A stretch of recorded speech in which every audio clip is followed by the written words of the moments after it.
India ஃபுல்லா box ஆபீஸ அதிர வச்ச, வசூல அருவி மாதிரி கொட்ட வச்ச, மிகப்பெரிய வசூலோட ஓடுன, இந்தியா ஃபுல்லா இருக்கக்கூடிய அதிக வசூலை குவிச்ச படங்களை டைரக்ஷன் பண்ண டாப் 5 டைரக்டர் லிஸ்ட்டை தான் பார்க்க போறோம். இந்த லிஸ்ட்ல நம்ம தமிழ் பட இயக்குனர்கள் யாருமே இல்லை அப்படிங்கிறது தான் மிகப்பெரிய வருத்தமான விஷயம். இருந்தா கூட தமிழ் படங்கள்ல அதிக வசூலை குவிச்ச படங்களை இயக்கிய இயக்குனர் யாரு அப்படிங்கிற விவரங்களை இந்த வீடியோவோட கடைசியில பார்த்து தெரிஞ்சுக்கோங்க. இந்த வரிசையில முதல்ல நம்ம பார்க்க போற இயக்குனர் ஒரு பாலிவுட் இயக்குனர். அவர் தான் ராஜ்குமார் ஹிரானி. இதுவரைக்கும் அவரு 6 படங்களை டைரக்ஷன் பண்ணியிருக்காரு.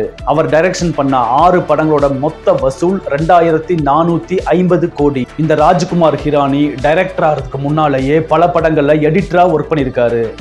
எடிட்டரா இருந்து டைரக்டரா மாறினதுக்கு அப்புறம் முதல்ல அவர் டைரக்ஷன் பண்ண படம் தமிழ்ல வசூல் ராஜா MBBS அப்படின்னு கமலஹாசன் நடிச்சு வெளிவந்த படத்தோட ஒரிஜினல் வெர்ஷனான முன்னாபா MBBS படத்தை டைரக்ஷன் பண்ணாரு. அந்த படம் ஒரு மிகப்பெரிய சூப்பர் ஹிட் படமா அமைஞ்சது.